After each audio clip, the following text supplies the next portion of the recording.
আমি শিখছি, আমরা শিখছি, সে শিখছে।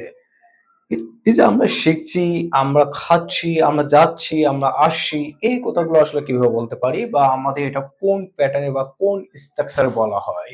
আমরা একটু দেখি যে আমি শিখছি আমরা একটু অ্যান্সার করি এবং অ্যান্সার করার পরে আমরা দেখব যে এই কথাগুলো কিভাবে বলা হচ্ছে।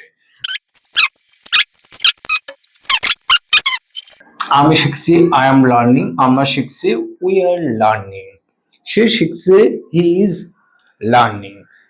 এখন এটা আসলে আমরা কিভাবে বুঝবো যে এখানে লার্নিং হচ্ছে বা আবার কোনো জায়গায় লার্নিং হচ্ছে না বা এই যে আইএনজি যোগ হচ্ছে। সো এখানে যে মূল পয়েন্ট হচ্ছে কি যে এটা হচ্ছে লার্ন। হ্যাঁ, লার্ন মানে হচ্ছে শেখা। LARN, learn. এই লার্ন মানে হচ্ছে শেখা, সাথে কিন্তু আইএনজি যোগ হচ্ছে।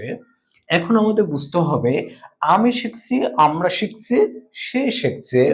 এই যে এটা চলমান মানে আমি শিখছি বা আমি শিখেছিলাম বা আমি শিখবো, কথাটা কিন্তু এরকম না। এখানে বোঝাচ্ছে যে আমি শিখছি, তার মানে এখনই শিখছি, এটা চলমান। তখনই আমরা, এবং এটা কিন্তু বর্তমান একটা প্রশ্ন বোঝা যাচ্ছে, তখন আমরা প্রেজেন্ট প্রেজেন্ট কন্টিনিউয়াস এর স্ট্রাকচার ব্যবহার করে আমরা লিখবো।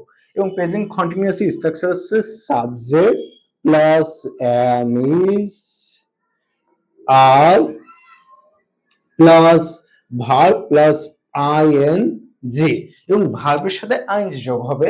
তাহলে আমরা একটু বুঝে নিই, যেমন সাবজেক্ট সাবজেক্ট, এরপর হচ্ছে এম ইজ আর এর সাথে এম বসে, ওর সাথে আর বসে, আর হির সাথে ইজ বসে, তাহলে am is are auxiliary verb plus verb.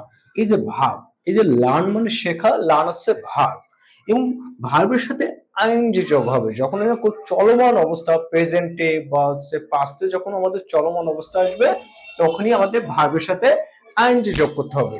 এবং প্রত্যেকটা ভার্ব নিয়ে আমরা এভাবে আইএনজি যোগ করে আমরা প্র্যাকটিস করব। ওকে, আল্লাহ হাফেজ।